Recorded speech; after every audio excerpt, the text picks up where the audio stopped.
Hello and welcome to my kitchen. Today I'm going to be showing you a very easy and quick way to prepare tofu. One of the best things that I know to do to stay on track with my commitment to a plant-based way of eating is to always have foods prepared that I like, that are quick, that are easy. It's not that easy to find available prepared foods when you're out and about, or even when you come home and you're hungry. So if you have batch cooking available to you in your refrigerator, it's much easier to stay on track. I'm going to be showing you how to prepare a simple way of making tofu, because tofu is an important component of plant-based eating because of its high protein content. That's one of the questions I get asked all the time from people is, how do you get your protein when they find out that I'm plant-based? And tofu is it. However, when I first became plant-based, I thought tofu was disgusting.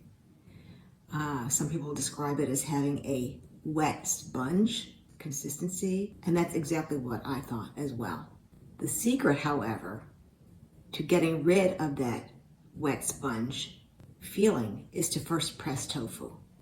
And then once the tofu's pressed and a lot of the water content's been removed, you can capitalize on that same characteristic that provides that wet sponge appearance, that absorptiveness of the tofu, to then subsequently marinate it in something that's tasty, that will add flavor. Because tofu really, in my opinion, is fairly tasteless and a vehicle for flavor.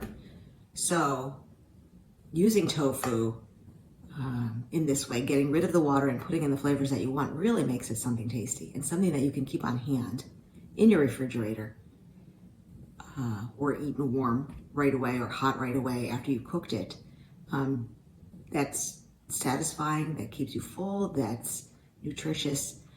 And one of the things that I found to be important in success as a plant-based eater is to have foods bulk prepared, so that I can take things with me, because I don't always know what is going to be available to me when I'm out, or when I get home, something that's quick and easy to prepare. And tofu is great eaten cold. You can rewarm it, reheat it in the air fryer or the oven or the microwave, whatever. And tofu is just something that's become a regular part of my diet. Today we're going to be talking about extra firm tofu and how to press that, but tofu can really be used in desserts as well, and we'll save that for another time.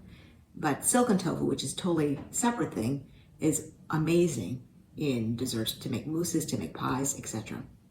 For today, we're going to be talking about how to press extra firm tofu. So first, I'll just show you. We start off with, this is just a Whole Foods brand, but you can get any brand. A lot of brands are available in the grocery stores now. But it's important to get extra firm tofu. This is organic tofu. I try to buy organic whenever possible, just because it decreases the likelihood that you're going to be consuming something that's not good for you. This tofu is stored in some water, so liquid. If you shake it, you'll hear the liquid. If I cut it open here on the counter, it will be all over the place. So my sink is embedded in my countertop. So I'm going to be bringing this over to the sink and opening it up. And I just take a knife and I slice the top of the wrapper. And again, I'm going to puncture it in the sink just so that it doesn't make a mess. So I usually just cut it three ways around. Whoops. So you see I cut the wrapper 3 ways around, and you see it's very liquidy. I'll turn the camera around here, and you can see that I'll be pouring out a fair amount of liquid here. So keep it in the sink, turn the camera back around here. And then what I do, just easy, I have a clean countertop. I take a bunch of paper towels. So this is, I guess, 4 layers here, fold it up into a square.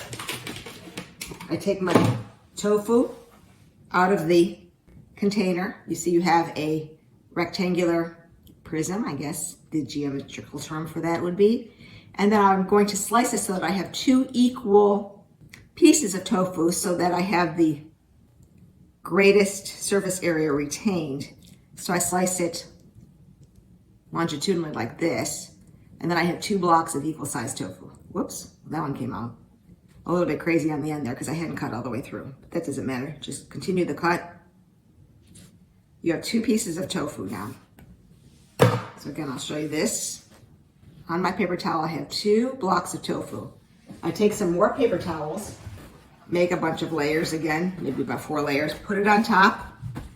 I put on top of that a cutting board and then a couple of heavy books.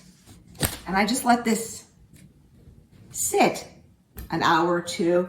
Usually an hour is okay, but if you don't have time to get back to it for 2, come in 2. And it's okay to be at room temperature. Anyway, so we're going to break now while this sits, while this tofu sits and the water content gets pressed. The books help to press the water out, again, like a sponge. And the paper towels will absorb the water. And we'll come back in about an hour and I'll show you what we do from here. The tofu has been sufficiently pressed and now we're ready to make it tasty. So we remove the books, set them off to the side. Then I use the cutting board on the side that was adjacent to the paper towel since that's still clean. And I use that to cut my tofu. So you take the top layer of paper towels off, you'll see it's sopping wet. I use that just to clean up the sink afterwards. So my first segment of tofu, you can see there's a lot of sponge-like holes. It looks like a sponge that's been pressed. And my second portion of tofu here, and that little wonky piece that broke off. Have my tofu on the cutting board and I cut in cubes. So I just slice my tofu into cubes, whatever size you want. If you want to make a tofu banh mi, you probably want to keep it in big portions. If you just want to make it for general purposes, whatever size you want. In the meantime, while this was pressing, I heated my oven up to 400 degrees Fahrenheit. The tofu also works well in an air fryer if you have that, which is very quick and simple. I find, however, that the tofu tends to stick together in the air fryer and not get as crispy that way. Some of it kind of conglomerates together. Anyway, so we have our tofu cut up in relative cube sizes. Put that to the side here. And next we make our, I'm going to call it marinade, but you don't really have to marinate it because the tofu, if it's been satisfactorily pressed, has the water removed and will absorb whatever you put in it right away. So you could marinate it and let it sit for a while. If you have time, you can leave it in the refrigerator overnight. You can let it sit, again, while you prepare other things for a while. But if you're in a hurry, this works just as well and it's just as tasty. The first thing that's the base for any marinade I use for tofu is low sodium tamari. And I use the low sodium because it's very salty even as is. And you know, it's good if we avoid salt in our diet. So for a block of tofu, I believe that was 14 ounces. This is the end of this container. So I usually use, I'm going to measure, but a lot of times I just eyeball it. So that was the end of one container. That's 1 tablespoon. I'm going to put in 3 tablespoons total of the low sodium tamari. So for me, that's the base. That'll make it salty. That'll give it flavor. And then the next component is some sort of acid.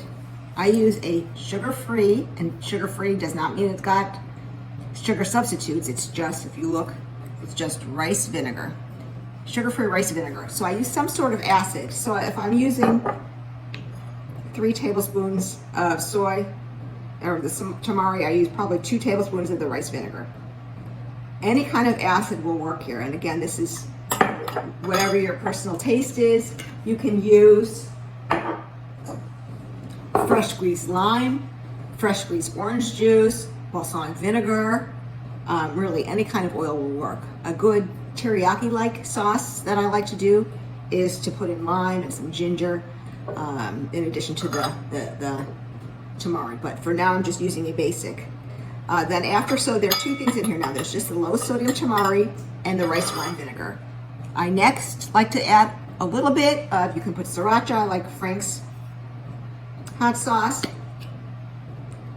Again, to your liking, 2, 3, 4, 5, 6, 7, 8, 9, 10, maybe a dozen drops of this.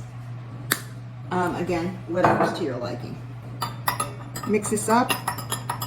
And again, at this point, you can add, some people put in maple syrup.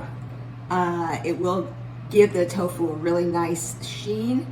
I try to avoid adding sugar to things I'm cooking if they're not desserts, because sugar in our diet is so insidious that when I'm given the option, I try to avoid it. I don't miss it, the flavor, in whatever I'm cooking. And just like oil, in not using oil in cooking, you just get used to it after a while. So a little bit of maple syrup is an option. I tend not to use it. But again, at this point, you could add in grated ginger, fresh, or even ground ginger, garlic cloves, whatever you want to flavor it with. So I take a large bowl. I kind of look like the headless horseman here, right?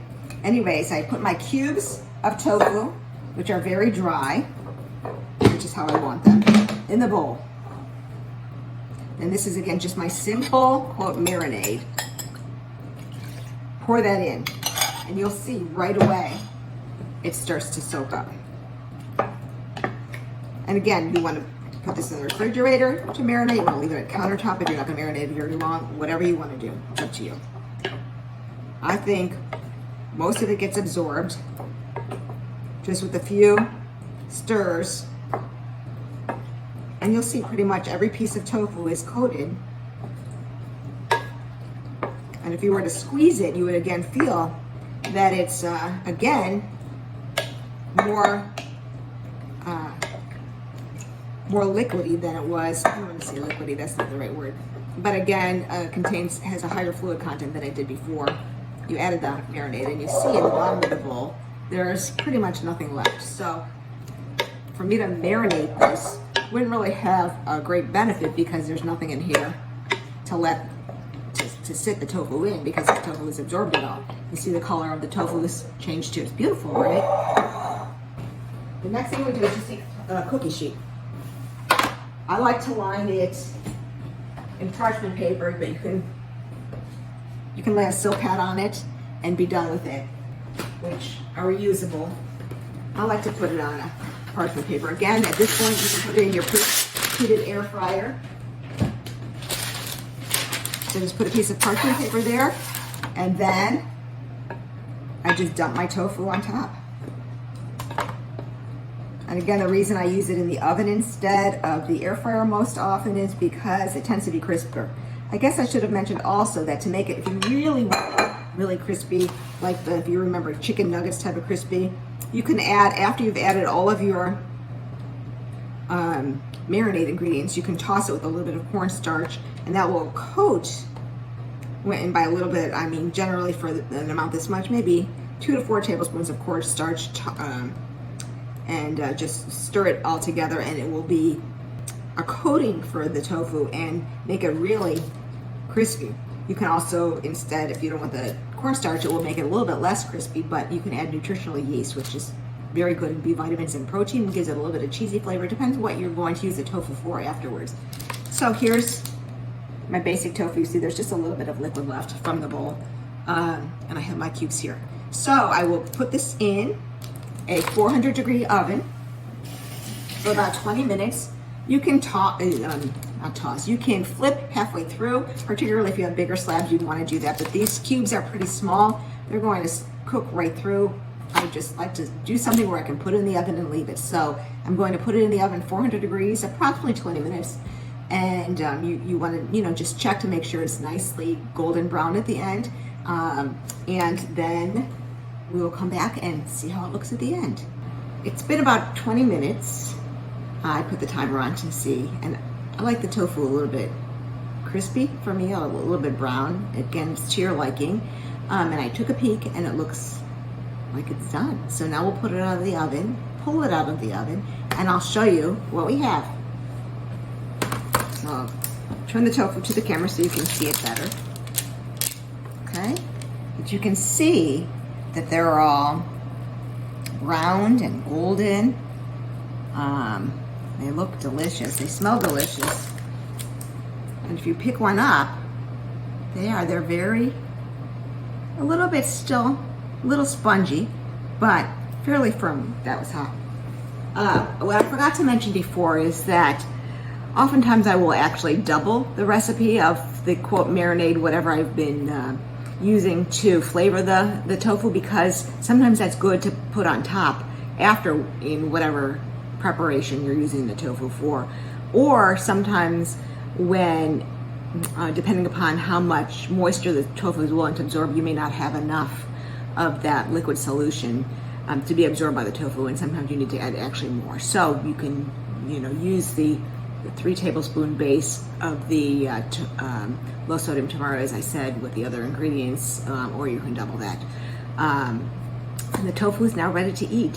One of the best ways that I like to eat the tofu is to serve it over a bed of forbidden rice, which is black, kind of dense rice, or some kind of wild rice.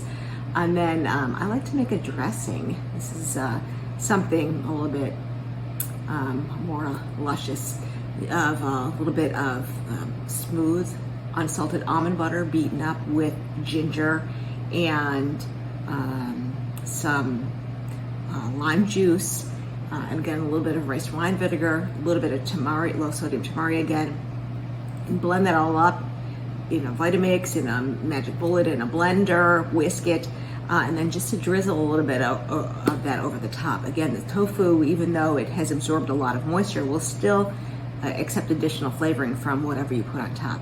Again, this is good cold on top of just salads with a bunch of greens and vegetables. It's good warm as is. It's just really tasty, and it's good just to have, again, bulk cook on hand. This is a smaller amount of tofu than I usually make. Usually I make a few pans worth and then just keep it in. It goes in a flash, really. And so this is just a very good, basic, simple recipe for, I don't even know if it's a recipe, but a technique for how to prepare tofu so that it's palatable. And believe me, it does not taste like a wet sponge. And just to be sure, I think I'll give it a little taste here. It's good. I would describe it now as having more the consistency of paneer, if you've ever had paneer. So it still is a little bit soft on the inside, but it's not sponge-like. It's more uniformly soft. I think it's amazing. So anyways, I think next time probably would be a good idea if we look into making desserts. 2 of my favorite desserts are peanut butter mousse or chocolate mousse using silken tofu. And also, as I said, great using silken tofu to make pumpkin pie or chocolate silk pie. Anyways, again, the options are endless. And once you start getting involved in plant-based cooking, you'll see that you don't miss any of the animal products, because the plant-based products are so delicious and make you feel so good that there's no reason to ever go back. And it's just a matter of getting used to something new, something we haven't grown up with, something we haven't been exposed to, something that just takes, a little bit of new technique. Anyways, so that's it for this edition of Welcome to My Kitchen. And until next time, happy eating.